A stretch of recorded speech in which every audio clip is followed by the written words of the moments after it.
শুভ সন্ধ্যা বন্ধুরা। আজ হলো 13 জুন শনিবার। আজকের সন্ধ্যার বিশেষ বিশেষ খবর হলো হাইলাকান্দিতে হেরোইন সহ গ্রেপ্তার এক, পলাতক আরো এক অভিযুক্ত। বড়খলার বালাচড়া টুলগেটে 458 বস্তা অবৈধ ইউরিয়া সার বাজেয়াপ্ত, আটক 2। জোরহাটে বায়ুসেনার AN-32 বিমানে বিস্ফোরণ, শুরু তদন্ত। বিধায়ক কমলাক্ষের নির্দেশে বদরপুর পৌরসভা এলাকার 10 ব্যবসায়ীকে নোটিশ, তদন্ত করে গেল AIDCর টিম। মাত্র 23 বছরে পাশ করেছেন 19টি চাকরির পরীক্ষা, রাষ্ট্রপতির বিশেষ সম্মান ছত্তিশগড়ের তরুণীকে। হাইলাকান্দিতে 200 সরকারি বিদ্যালয়কে একীকরণের প্রস্তাব, বেসরকারি বিদ্যালয়ের দাপটকে দায়ী করেছেন একাংশ। রাজনৈতিক মতাদর্শ ভিন্ন হলেও জেলার উন্নয়নে একজুটে কাজ করার বার্তা জুবাইর এবং মিলনের। মণিপুর পরিস্থিতি মোকাবিলায় কুবরা ব্যাটালিয়ন নামালো রাজ্য সরকার। ইরানের সঙ্গে বোঝাপড়া চূড়ান্ত, কেবল স্বাক্ষরের অপেক্ষা, বলল ডোনাল্ড ট্রাম্প। এখনো কোনো সিদ্ধান্ত হয়নি, পাল্টা দাবি তেহরানের। আমরাঘাট মোহনখাল পূর্ত সড়কের সংস্কার কাজের সূচনা পরিমল অমিয়র। বিধায়ক নির্বাচিত হওয়ার পর প্রথম উন্নয়নমূলক প্রকল্পের তথ্যফলক উন্মোচন। অমরনাথ যাত্রা প্রস্তুতি নিয়ে বৈঠক স্বরাষ্ট্রমন্ত্রী অমিত শাহের। 3 তালাক ও অ্যাসিড হামলার শিকার মহিলাদের বাড়ি ও চিকিৎসার সম্পূর্ণ দায়িত্ব নেবে যোগী সরকার। এবং সর্বশেষ খবরটি হলো কংগ্রেসে ফিরছেন মমতা শরদ পাওয়ার, বাড়ছে অখণ্ড কংগ্রেস গঠনের জল্পনা, জাতীয় রাজনীতিতে পরিবর্তনের ইঙ্গিত। এবারে শুনুন বিস্তারিত খবর। হাইলাকান্দি জেলায় মাদক বিরোধী অভিযানে বড় সাফল্য পেল পুলিশ। শুক্রবার রাতে আলগাপুর থানার অন্তর্গত মোহনপুর 6ষ্ঠ খণ্ডে পরিচালিত এক বিশেষ অভিযানে প্রায় 46 গ্রাম সন্দেহভাজন হেরোইন উদ্ধার করা হয়েছে। পুলিশের প্রাথমিক পরীক্ষায় উদ্ধার হওয়া মাদকদ্রব্য হেরোইন বলে নিশ্চিত হওয়া গেছে। এই ঘটনায় 24 বছর বয়সী হাফিজুর হক বড়বুইয়াকে গ্রেপ্তার করেছে পুলিশ। তিনি মোহনপুর 6ষ্ঠ খণ্ডের বাসিন্দা। একই মামলায় অভিযুক্ত 34 বছর বয়সী আজমল হোসেন বড়বুইয়া বর্তমানে পলাতক রয়েছে। তাকে গ্রেপ্তারের লক্ষ্যে তল্লাশি অভিযান জোরদার করা হয়েছে বলে পুলিশ জানিয়েছে। অভিযানের সময় মাদক পাচারের কাজে ব্যবহৃত হয়েছে বলে সন্দেহে 2টি বাইক বাজেয়াপ্ত করা হয়। পুলিশের দাবি উদ্ধার হওয়া 40 গ্রাম হেরোইনের আনুমানিক বাজার মূল্য প্রায় 20 লক্ষ টাকা। ঘটনার সঙ্গে জড়িত মাদক চক্রের অন্যান্য সদস্যদের শনাক্ত করতে তদন্ত অব্যাহত রয়েছে। পাশাপাশি পলাতক অভিযুক্তকে গ্রেপ্তারের জন্য বিভিন্ন স্থানে অভিযান চালানো হচ্ছে। পরবর্তী খবরটি হলো বড়খলা থানার পুলিশের বিশেষ অভিযানে বিপুল পরিমাণ অবৈধ ইউরিয়া সার বাজেয়াপ্ত করা হয়েছে। আজ বালাচড়া টুলগেট এলাকায় পরিচালিত অভিযানে একটি লরি থেকে 458 বস্তা ইউরিয়া সার উদ্ধার করা হয়। পুলিশ সূত্রে জানা গেছে, সন্দেহভাজন হিসাবে AS-11EC নম্বরের একটি লরিকে আটক করে তল্লাশি চালানো হয়। এ সময় লরিতে থাকা বিপুল পরিমাণ ইউরিয়া সার উদ্ধার করা হয়, তবে সংশ্লিষ্টরা সারগুলোর বৈধ কাগজপত্র দেখাতে ব্যর্থ হন। এ ঘটনায় জড়িত থাকার অভিযোগে লরির চালক ও সহচারী চালককে আটক করেছে বড়খলা থানার পুলিশ। বাজেয়াপ্তকৃত সার ও আটক ব্যক্তিদের বিরুদ্ধে প্রয়োজনীয় আইনি ব্যবস্থা গ্রহণের প্রক্রিয়া চলছে বলে জানিয়েছে পুলিশ। পরবর্তী খবরটি হলো রাজনৈতিক মতাদর্শ ভিন্ন হলেও জেলার উন্নয়নে একজুটে কাজ করার বার্তা জুবাইর মিলনের। হাইলাকান্দি জেলা পরিষদের উদ্যোগে আয়োজিত এক সংবর্ধনা অনুষ্ঠানে শুক্রবার একই মঞ্চে দেখা গেল হাইলাকান্দি বিধানসভা কেন্দ্রের বিধায়ক ডক্টর মিলন দাস এবং আলগাপুর কাটলিজোড়া কেন্দ্রের বিধায়ক জুবাইর এনাম মজুমদারকে। রাজনৈতিকভাবে 2 জন ভিন্ন দলের প্রতিনিধিত্ব করলেও জেলার সার্বিক উন্নয়নের স্বার্থে একসঙ্গে কাজ করার বার্তা দেন 2 তরুণ বিধায়ক। অনুষ্ঠানে ডক্টর মিলন দাস বলেন, রাজনৈতিক মতাদর্শ ভিন্ন হতে পারে, কিন্তু হাইলাকান্দির উন্নয়নই সবার মূল লক্ষ্য হওয়া উচিত। তিনি আক্ষেপ প্রকাশ করে বলেন, গত 14 বছরে একটি মডেল ডিগ্রি কলেজের জন্য উপযুক্ত জমি চিহ্নিত করা যায়নি। অতীতে জনপ্রতিনিধিদের পারস্পরিক মতবিরোধের কারণে এই গুরুত্বপূর্ণ প্রকল্প বাস্তবায়নে বিলম্ব হয়েছে। তিনি আরো বলেন, গত 7 বছরেও কেন্দ্রীয় বিদ্যালয়ের জন্য উপযুক্ত জমি নির্ধারণ করা সম্ভব হয়নি, যা জেলার সকল জনপ্রতিনিধির সম্মিলিত ব্যর্থতা। অতীতের ভুল থেকে শিক্ষা নিয়ে এখন সবাইকে একযোগে এবং আন্তরিকতার সঙ্গে কাজ করার আহ্বান জানান তিনি। ডক্টর মিলন দাস বলেন, উন্নয়নের স্বার্থে ধর্ম বা সাম্প্রদায়িক আবেগকে টেনে আনা উচিত নয়। এতে জেলার অগ্রগতি ব্যাহত হয় এবং হাইলাকান্দিও অতীতে এর ক্ষতির শিকার হয়েছে। অন্যদিকে আলগাপুর কাটলিজোড়ার বিধায়ক জুবাইর এনাম মজুমদার পঞ্চায়েত ও গ্রামীণ উন্নয়ন বিভাগের জনপ্রতিনিধি এবং আধিকারিকদের সত্যতা ও নিষ্ঠার সঙ্গে কাজ করার আহ্বান জানান। তিনি দুর্নীতিমুক্ত প্রশাসন গড়ে তুলে জনস্বার্থকে সর্বোচ্চ গুরুত্ব দেওয়ার জোর দেন। জেলা পরিষদের সভানেত্রী ফাতেমা বেগম চৌধুরী, পরিষদের সদস্যবৃন্দ এবং অন্যান্য পদাধিকারীরাও অনুষ্ঠানে উপস্থিত ছিলেন। তবে সবাই এককাট্টা হয়ে পারস্পরিক সহযোগিতার মাধ্যমে একটি উন্নত, সমৃদ্ধ ও আত্মনির্ভর হাইলাকান্দি গড়ে তোলার প্রতি গুরুত্ব আরোপ করেন। পরবর্তী খবরটি হলো, মাত্র 23 বছরে পাশ করেছেন 19টি চাকরির পরীক্ষা, রাষ্ট্রপতির বিশেষ সম্মান ছত্তিশগড়ের তরুণীকে। মাত্র 23 বছর বয়সে একের পর এক রেকর্ড গড়ে চলেছেন ছত্তিশগড়ের চারু পাণ্ডে। একটি বা দুটি নয়, মোট 19টি সরকারি চাকরির নিয়োগ পরীক্ষায় উত্তীর্ণ হয়ে নজির সৃষ্টি করেছেন তিনি। তার এই অসাধারণ সাফল্যের স্বীকৃতি হিসেবে স্বাধীনতা দিবসে রাষ্ট্রপতি ভবনে বিশেষ সম্মান গ্রহণের আমন্ত্রণও পেয়েছেন তিনি। বর্তমানে ভারতের মহা হিসাব নিরীক্ষক ও নিয়ন্ত্রকের দপ্তরের চেন্নাই কার্যালয়ে সহকারী নিরীক্ষক পদে কর্মরত চারু কর্মজীবনে প্রবেশের আগেই একাধিক মর্যাদাপূর্ণ নিয়োগ পরীক্ষায় সাফল্য পেয়েছেন।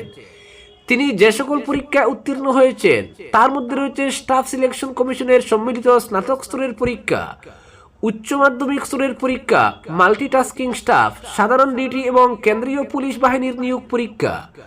পাশাপাশি বিভিন্ন রাষ্ট্রায়ত্ত ব্যাংকের প্রবেশনারী অফিসার ও কেরানি পদে নিয়োগ পরীক্ষাতে সফল হয়েছেন। এছাড়াও রেলওয়ের নন টেকনিক্যাল জনপ্রিয় বিভাগ এবং গ্রুপ ডি নিয়োগ পরীক্ষা সহ একাধিক রাজ্য স্তরের নিয়োগ পরীক্ষাতে উত্তীর্ণ হয়েছেন চারু। দিল্লি পুলিশ, পরিবহন বিভাগের উপপরিদর্শক এবং স্বাস্থ্য মিশনের নিয়োগ পরীক্ষাতেও পিছিয়ে থাকেননি। নিজের সাফল্যের রহস্য চারু শেয়ার করেন সম্প্রতি। এক প্রশ্নের উত্তরে তিনি জানান, কখনো ভাবেননি যে 19টি পরীক্ষায় উত্তীর্ণ হতে পারবেন। তার একমাত্র লক্ষ্য ছিল একটি সরকারি চাকরি পাওয়া। সেই লক্ষ্যে পৌঁছতে সবচেয়ে বেশি গুরুত্ব দিয়েছেন সময় ব্যবস্থাপনাকে। তার কথায়, পুরো পাঠ্যক্রম শেষ করার চেয়ে যতটুকু পড়েছেন সেটাই শতভাগ মনোযোগ দিয়ে আয়ত্ত করার চেষ্টা করেছেন। পরবর্তী খবরটি হলো, বিধায়ক কমলাক্ষর নির্দেশে বদরপুর পৌরসভা এলাকায় 10 ব্যবসায়ীকে নোটিশ, তদন্ত করে গেল এআইডিসির টিম। বদরপুর পৌরসভা এলাকায় অবৈধভাবে দোকানঘর দখল করে ব্যবসা চালানো হচ্ছে। এই অভিযোগে শুক্রবার 10 জন ব্যবসায়ীকে নোটিশ পাঠানো হয়েছে। কিসের ভিত্তিতে তারা দোকানঘর চালাচ্ছেন এর নথিপত্র আগামী 3 দিনের মধ্যে জমা দিতে হবে পৌরসভা কার্যালয়ে। 3 দিনের মধ্যে জমা দেওয়া না হলে পৌরসভা আইনত কড়া ব্যবস্থা নেবে। সংবাদ মাধ্যমকে একথা জানিয়েছেন বিধায়ক কমলাক্ষর পুরকায়স্থ। ডিলিমিটেশনের পর বদরপুর পুরো এলাকা কাটিগড়ার অন্তর্ভুক্ত হয়েছে এবং এবার বিধানসভা নির্বাচনে জিতে কাটিগড়ার বিধায়ক হয়েছেন কমলাক্ষর পুরকায়স্থ। বিধায়ক হওয়ার পরই এ ব্যাপারে হস্তক্ষেপ করলেন কমলাক্ষ সংবাদ মাধ্যমকে বলেছেন, এ ব্যাপারে কড়া পদক্ষেপ নেওয়া হচ্ছে। বদরপুর পুরো এলাকায় অবৈধভাবে ব্যবসার অভিযোগ দীর্ঘদিনের। বিধায়ক হিসেবে দায়িত্ব নেওয়ার পরই কমলাক্ষর পুরকায়স্থ এ ব্যাপারে মুখ্যমন্ত্রী হিমন্ত বিশ্ব শর্মাকে একটি চিঠি লিখে বদরপুর শহরে অবৈধ দখলদারি ও লিজ চুক্তি নিয়ে তদন্তের নির্দেশ দেওয়ার আর্জি জানান। বিধায়কের আর্জিতে সাড়া দিয়ে মুখ্যমন্ত্রী আসাম ইন্ডাস্ট্রিয়াল ডেভেলপমেন্ট কর্পোরেশনের ম্যানেজিং ডিরেক্টরকে তদন্তের নির্দেশ দেন। জানা গেছে, এআইডিসির জেনারেল ম্যানেজারের নেতৃত্বে একটি তদন্তকারী দল সম্প্রতি বদরপুর ইন্ডাস্ট্রিয়াল এলাকা পরিদর্শন করে তারা পুরো শিল্পাঞ্চল ঘুরে দেখেন এবং লিজে থাকা বিভিন্ন প্রতিষ্ঠানের নথিপত্র খতিয়ে পরীক্ষা করেন। শুক্রবার বিধায়কের উপস্থিতিতে একটি বৈঠক অনুষ্ঠিত হয় বদরপুর পুরসভায়। বৈঠকে পুরসভার চেয়ারপারসন, ভাইস চেয়ারম্যান সহ কমিশনাররা উপস্থিত ছিলেন। পরে রাতে কমলাক্ষ সংবাদ মাধ্যমকে জানিয়েছেন, অবৈধভাবে যারা ব্যবসা করছেন তাদের বিরুদ্ধে কড়া পদক্ষেপ করার নির্দেশ দিয়েছেন তিনি। এরপরই 10 জন ব্যবসায়ীকে নোটিশ ধরিয়ে 3 দিনের মধ্যে জবাব দেওয়ার নির্দেশ দেওয়া হয়েছে। প্রসঙ্গত, বদরপুর শহরের এক সময়ের বিনোদনের কেন্দ্র লক্ষ্মীশ্রী সিনেমা হল ভবন জায়গা সমেত কিনে নিয়ে ব্যবসা শুরু করেছিল money marketing company Rose Valley private limited. Company বন্ধ হয়ে যাওয়ার পর সরকার ওই জায়গায় চলে গিয়েছিল সরকারের আওতায়। কিন্তু অভিযোগ হচ্ছে, সরকারের আওতায় গেলেও তখন অবৈধ একটি শক্তি বলপূর্বক ওই জায়গা ফের দখল করে নিয়ে কিছু ব্যবসায়ীকে ঘর ভাড়া দিয়ে দিয়েছিল, যারা দীর্ঘদিন ধরে এই জায়গায় মাসিক ভাড়ার বিনিময়ে দোকান চালিয়ে যাচ্ছে। এ নিয়ে গত 2 দশক ধরে অভিযোগ উঠলেও প্রশাসন এবং পৌরসভার তরফে কোনো ব্যবস্থা নেওয়া হচ্ছিল না। পরবর্তী খবরটি হলো, 3 জুলাই থেকে শুরু হতে চলা অমরনাথ যাত্রায় সর্বোচ্চ নিরাপত্তা নিশ্চিত করার নির্দেশ দিলেন কেন্দ্রীয় স্বরাষ্ট্রমন্ত্রী অমিত শাহ। যাত্রার প্রস্তুতি নিয়ে উচ্চ পর্যায়ের বৈঠকে তিনি বলেন, কেন্দ্রীয় সশস্ত্র পুলিশ বাহিনী, জম্মু ও কাশ্মীর পুলিশ এবং অন্যান্য নিরাপত্তা সংস্থাকে সমন্বিতভাবে বহুস্তরীয় ও দুর্ভেদ্য নিরাপত্তা বলয় গড়ে তুলতে হবে, যাতে তীর্থযাত্রা নির্বিঘ্নে সম্পন্ন হয়।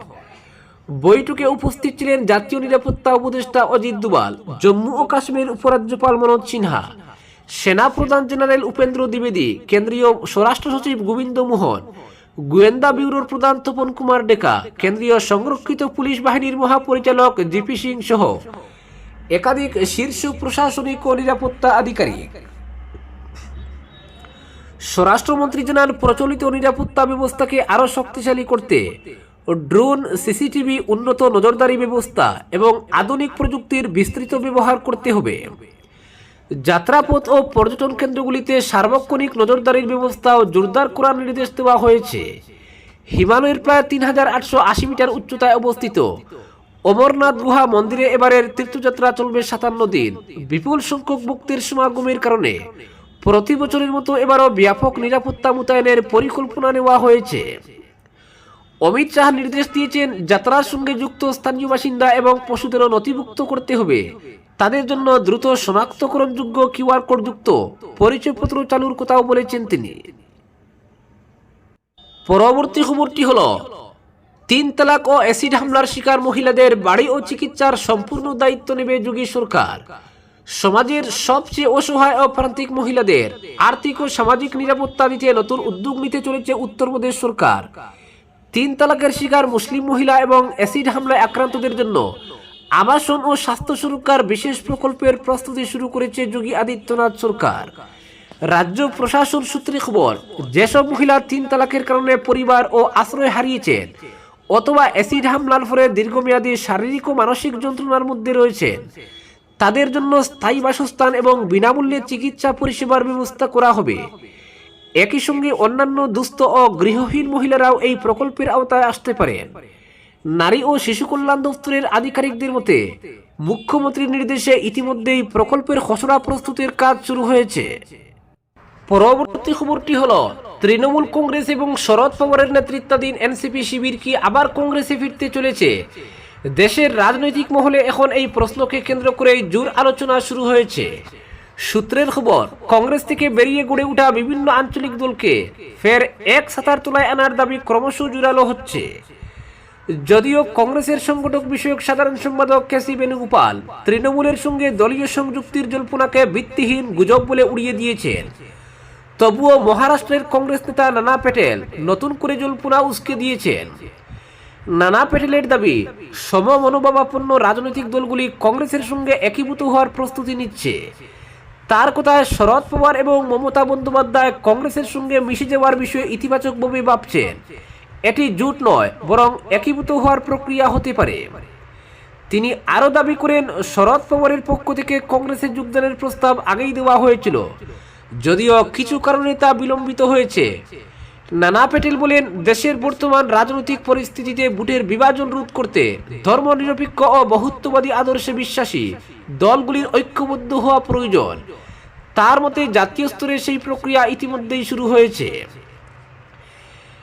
এর আগে শিবসেনার উদ্ধব শিবিরের নেতা সঞ্জয় রাউত একই ধরনের মন্তব্য করেছিলেন। তিনি শরদ পাওয়ারকে উদ্যোগ নিয়ে কংগ্রেস থেকে বেরিয়ে তৈরি হওয়া ছোট দলগুলিকে ফের কংগ্রেসে ফিরিয়ে আনার আহ্বান জানান। এই প্রস্তাবকে ইতিবাচক ধারণা বলে মন্তব্য করেছিলেন শরদ পাওয়ারের কন্যা ও দলের নেত্রী সুপ্রিয়া সুলে।